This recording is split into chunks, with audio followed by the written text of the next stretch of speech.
Welcome to creating financial conversations that actually bring you closer. I'm Jackie Roby, relationship mindset coach and founder of Inspired Journey Consulting. Ambitious women of color and allies hire me to break free from hustle culture, reclaim their time freedom, and become the main character of their lives instead of an extra. I am over the moon excited to be back having another conversation with the brilliant Erica Wasserman, certified financial therapist and author of Conversations with Your Financial Therapist. Erica, welcome. Thank you. I always love our conversations, and it's great when we get to record them for other people to hear because we always find topics that generally are not talked about out in the wild. And so it's nice to have people joining us today and joining us on the recording as well.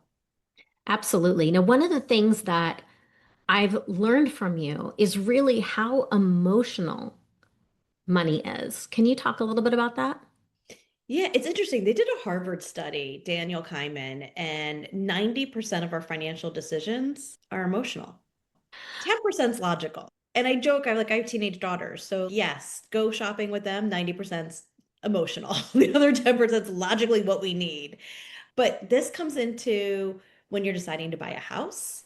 This comes into going out to dinner with friends or not, or investing in a business. The emotional side overrules the logical, but yet we're not supposed to talk about it. So what happens? We create the patterns over and over again of the emotions that we stir up, and we repeat the same patterns. Maybe our families have repeated for generations, or that we keep stumbling on ourselves. You're absolutely right. And I think it's so interesting the way it shows up because we associate money with logical decisions. And so we think that what we're speaking about is logical, and the other person thinks what they're speaking about is logical when you're in a relationship with money and with other people and your own money and sharing money. And it's not that either one of you is right or wrong. Because that was their background, right? It's just what you know. And I'll use this as an example. Growing up, I lived in a ranch house, right? It's a one story. My family yelled across the house to one another. This is pre-texting. All right, I'm gonna date myself, right? And so put on channel 7. We actually had to watch TV. And so that was normal. It wasn't until I got married and I had somebody else come into our home to say, this isn't normal. People don't yell at one another. And we're like, we're not yelling. This is just how you talk.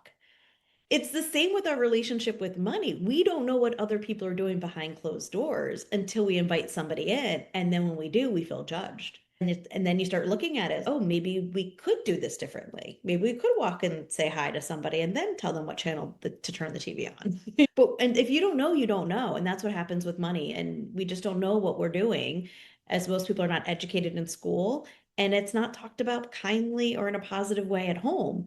And so those habits just show up and we make do until we hear other ways of doing it.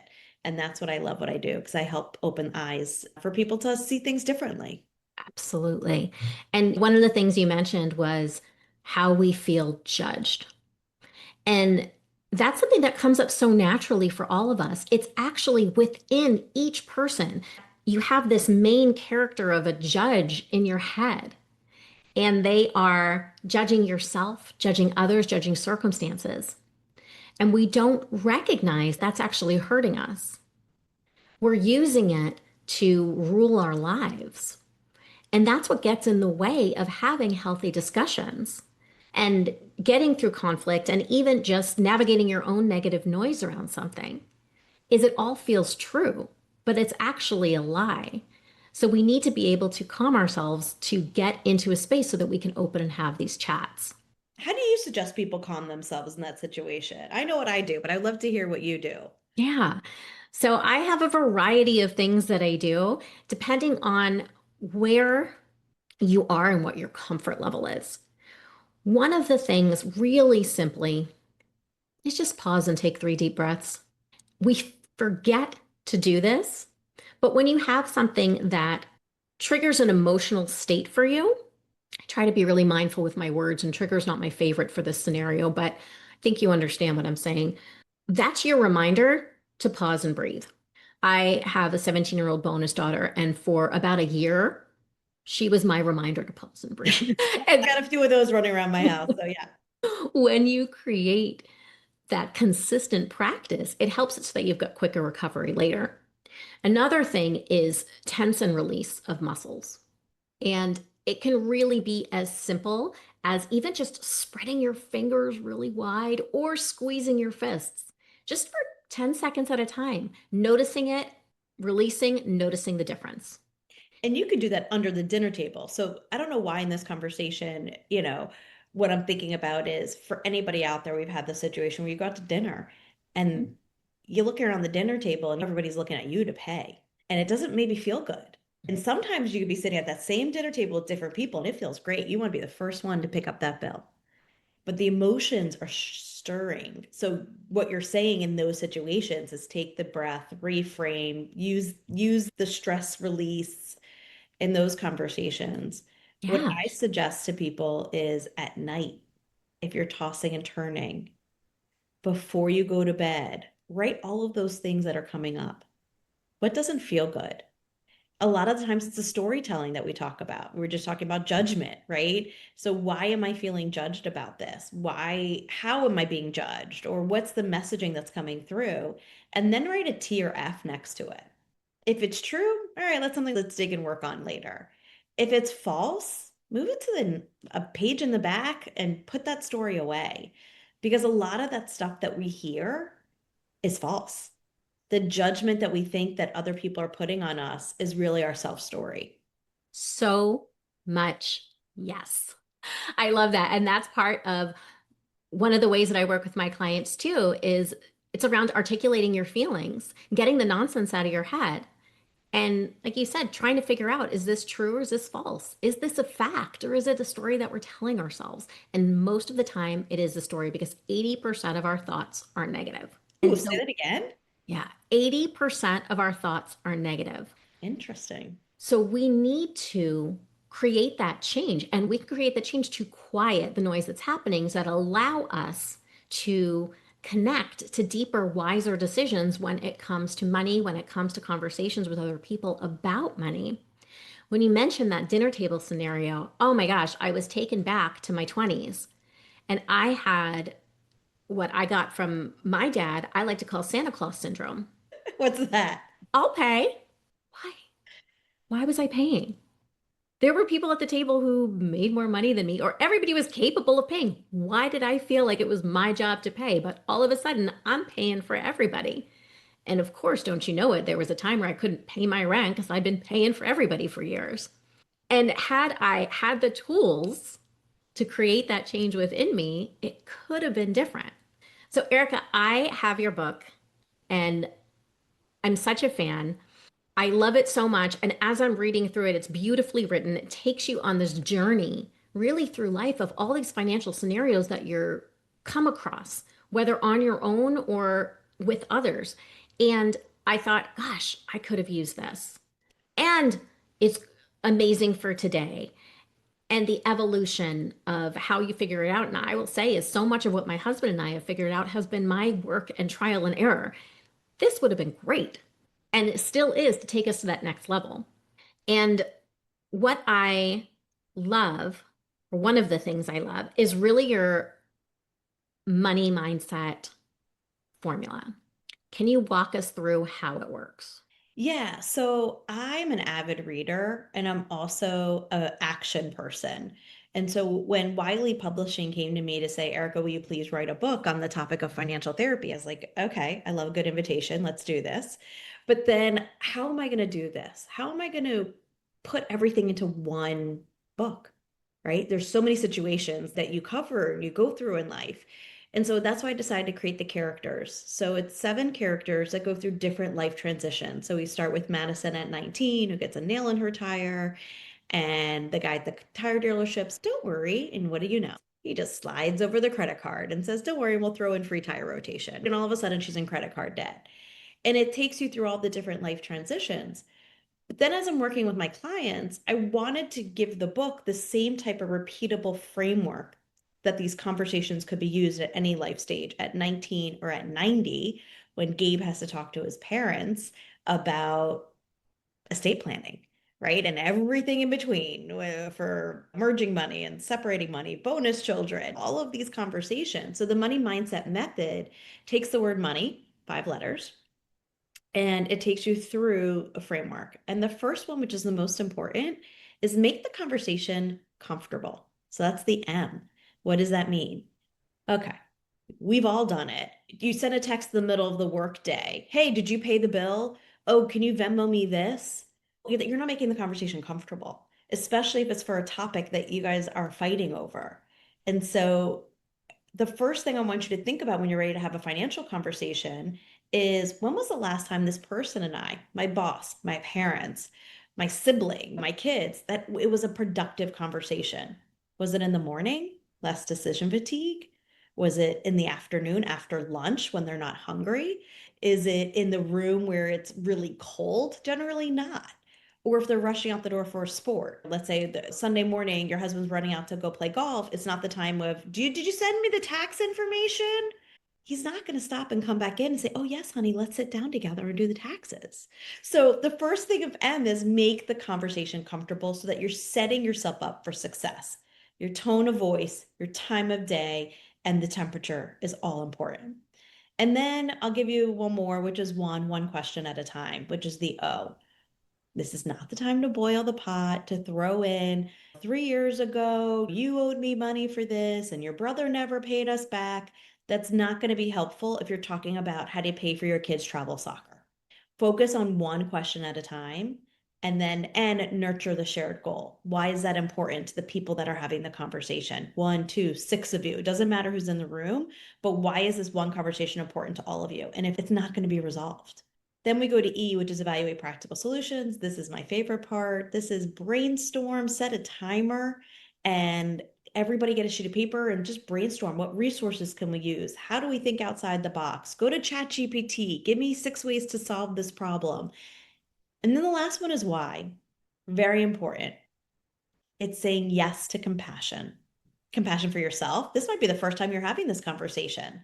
Estate planning with your parents. You've never been in that adult role before. It also might be saying yes to compassion for your client who steps in across the desk, who has never talked about life insurance and is scared that if they buy life insurance, they're going to die.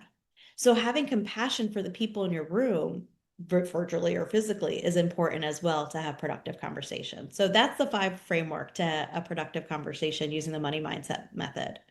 It's so awesome. And in the book, it's amazing how you show each step and each scenario and how people are nurturing it. And it really does make practical sense in your own life.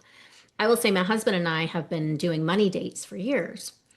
And I launched these. I have an understanding of how we operate, right? I know that I'm a morning person. I know that he's a night owl. Mm. And there's a certain point in the day where my brain is not going to function, and same for him. So, how do we create this change for ourselves? So, we make sure that we go out of the house for coffee. And so, it's probably going to be like 10 a.m. That's decent for him. I'm already 1 cup of coffee in. So, we go out of the house for coffee. And then, after we finish this chat, we have a cocktail together and we laugh and we enjoy our time and we tell stories.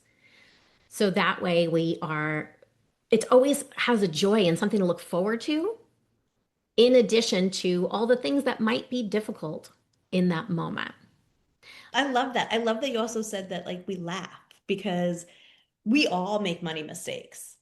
Just like we all make mistakes in life. It's normal. You can ask Warren Buffett. He's made a money mistake. We've all made money mistakes. So it's about laughing through it and then being like, great, I messed that up, but we are doing XYZ and we're going to learn from that. And if you can't let go of mistakes that you've made, you won't be able to move forward. And so the important thing is when clients come to me, a lot of time it's from shame, back to that judgment, the shame. I've made mistakes. I didn't do this right. I'm starting too late. All of these messages that are showing up, you got to let that go. It's where you are today. It's money. It's fixable. So that's the important step. And then when you have a partner that's there to support you, to keep you accountable, you have a 95% rate of attainability of a goal Mm. when you have accountability and a monthly date set for meetings. So I love that you have that. I have a client that calls it honey and money. So that's what their dates are called. Honey and Money. Let's go. That's awesome. One of the things that I thought was really interesting and I think has to do with the yes for compassion is there might be money scenarios that are divided or managed because of how you're feeling around it. And it made a lot of sense for me. For example, in our home, I would rather put more money towards the overall payment of rent or utilities than groceries. And I do that because I have a food thing. I have it from growing up about food waste.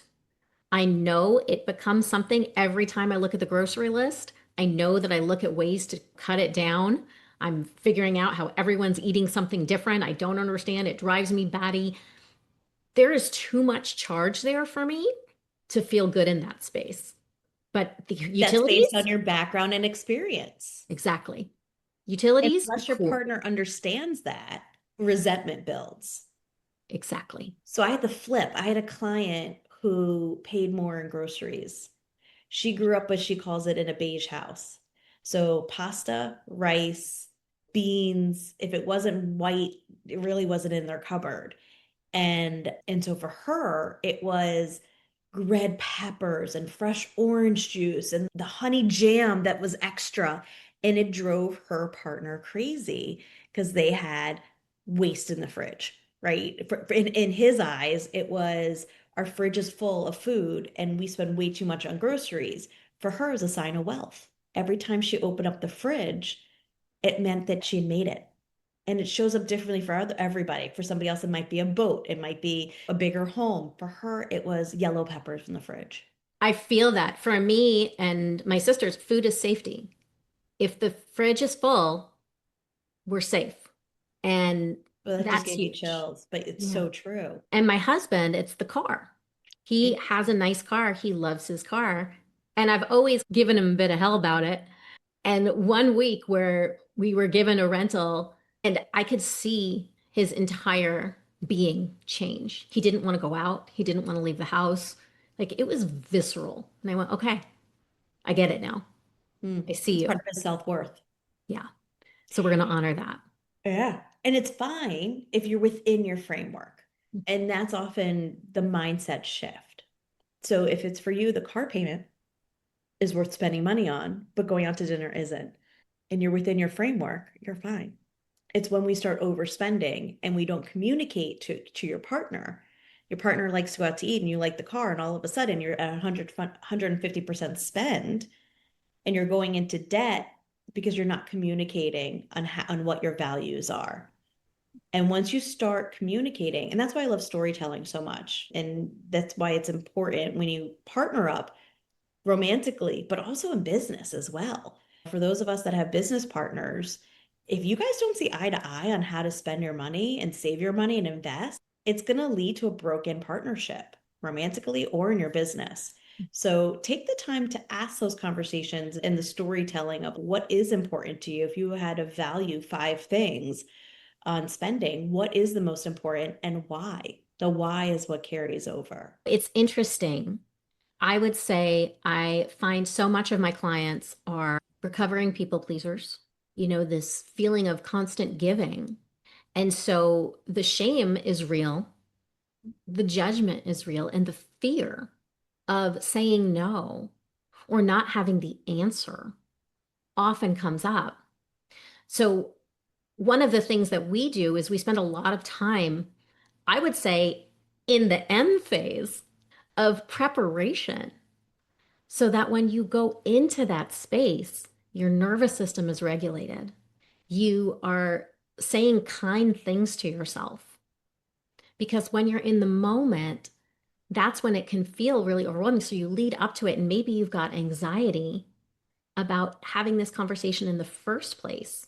And if you're there and you're tense and you're in your head and have all of the negative noise getting in your way, it's not going to support what you're trying to achieve. How do you deal with people coming to you in that space? Yeah, so this triggers a conversation I had yesterday with a president of a transition for family offices, for family businesses, sorry, succession planning for family businesses. And we were having this conversation of with the holidays coming up, how do you have these conversations not at the Thanksgiving table, right? All the families all together, and all of a sudden it's I can't sit next to Uncle Jimmy because he's running the business into the ground, and this cousin wants to take it over, and it goes back to setting boundaries. And so the boundary that you might have is I hear what you're saying. You want to validate to the person. This conversation's important.